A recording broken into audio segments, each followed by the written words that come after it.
Commander Scott Kelly is a veteran of 4 space flights. He has captivated the world's minds and spirits when he left Earth back in March of 2015, bound for a year-long stay at the International Space Station. It was to be the single longest space mission by an American astronaut, 340 consecutive days in space, all to explore the effects of long-term travel on the human body.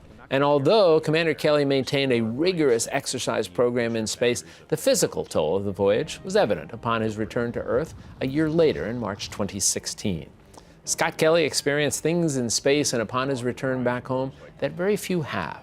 Now, in a stunning and personal memoir titled Endurance, A Year in Space, A Lifetime of Discovery, this astronaut and modern-day hero delivers a candid account of his remarkable voyage, the journeys that preceded it, and his colorful and inspirational formative years.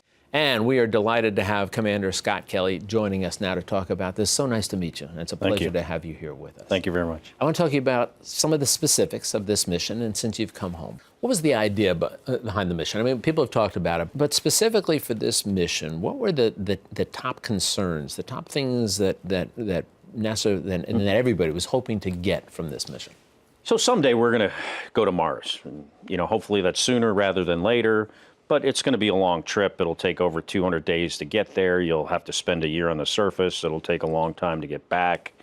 And when we're in space and, maybe even on Mars, there's going to be some physiological effects to living in an environment, in this case, reduced gravity. So there are things that we need to know more about if we're going to spend a longer time in space. And when we're in that space environment, things happen to our physiology similar to when we age, but at a much accelerated rate. We lose bone mass 1% a month if we didn't do anything about it. Muscle mass, there's effects on our vision, which is we're trying to understand. And there's also genetic effects. There's a lot of radiation in space, and that can affect us on a cellular level. And that was part of the study with my brother and I, this twin study, to understand that more. So these problems that are things that we have to solve to someday stay in space for much longer periods of time.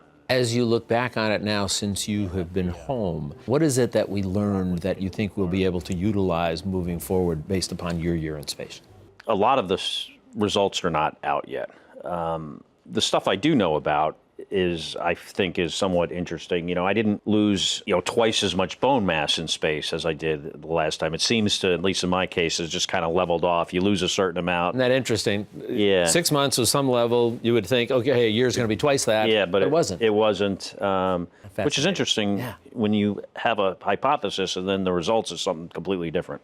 Now, let's talk a little bit about when you got back. Right? Because one of the reasons to do this was to determine, okay, what's the impact going to be when we come back? And you open up in the very beginning of the book, and you're talking about, whoa, I'm not so good. Yeah. Right now. So I'd flown 3 times previously, and like we mentioned, once was for 6 months. But being there twice as long, nearly a year, my physical effects that I had was different. I had difficulty standing. I was really, really sore and stiff, so standing up was painful and somewhat challenging. I was dizzy for a longer period of time. I was nauseous for a much longer period of time than my previous flight. My legs would swell up when I would stand up because my, cardiovascular system, for whatever reason, didn't. They were scary symptoms. Oh, yeah. When you read this, the reader is concerned for you in terms of those symptoms. Yeah, and had I not been in space for a year, I would have been like really alarmed and probably would have called 911. But it took me probably about 8 months before I felt completely back to normal. But most of the symptoms go away, within a few weeks. Last question for you. As you said, hopefully sometime sooner rather than later, man is going to journey towards Mars. Somebody comes up to you today and says, Scott, we'd like you to be that man. Would you go? The first question I would ask is the return trip part of the deal? If it was, then I would absolutely go. Indeed. Well, Scott, as I said, the book is called Endurance, A Year in Space, A Lifetime of Discovery. It's a marvelous read. Thank you. And we're so pleased that you spent some time with us. You be well. Thank you. Thank you.